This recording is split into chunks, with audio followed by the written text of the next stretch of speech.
What happens when a major energy deal is part cash, part stock, and everyone tells a different story? Maya will track community impacts and history, while Leo digs into the filings and advisors. We'll unpack the 8K, lockups, and what's at stake now. There are two stories about the same deal: the company filing in a Form 8K and a chorus of public reports. Today, I lay out the formal timeline, and then we dig into how people are reading it differently.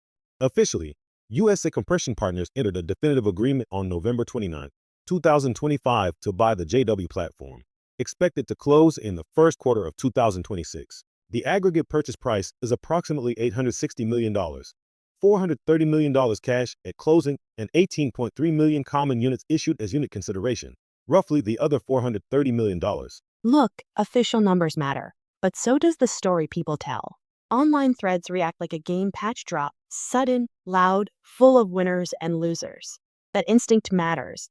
Staggered lockups and registration rights tie the seller to future performance instead of delivering all cash now. Hold on, there's a practical logic here. Bundles and mixed consideration are like a plug-and-play audio set. They reduce immediate burden, preserve upside, and make the whole package more palatable. Advisors named include Wells Fargo Corporation and Sidley Austin LLP on the buyer's side.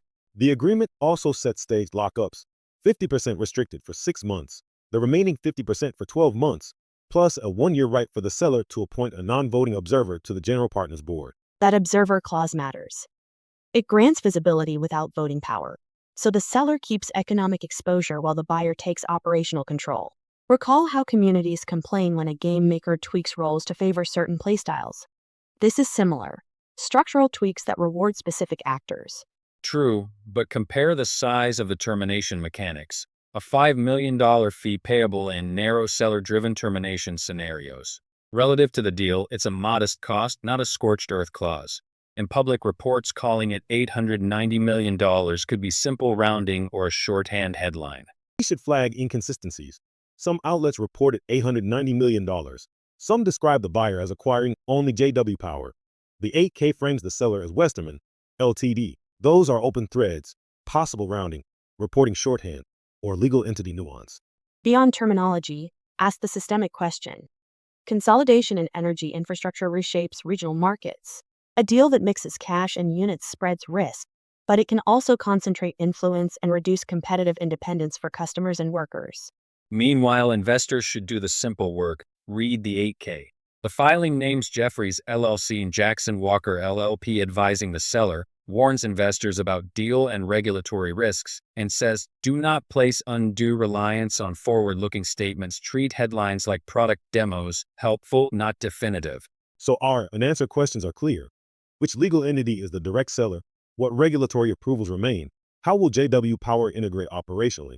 And what scenarios could trigger that termination fee? We will track filings and any regulatory notices into the first quarter of 2026. And we'll keep listening to on-the-ground voices. Some will cheer the growth narrative. Others will flag loss of local control. That public scrutiny is a check on how consolidation actually plays out for communities and workers. I'll add, balance healthy skepticism with practical reading. Corporate filings, named advisors, and deal mechanics tell a cautious, testable story. Investors and customers can adapt, do the homework, not the hot take. We'll follow the regulatory trail, watch for a closing in the first quarter of 2026, and bring you the next filing and voices as they appear. Stay tuned.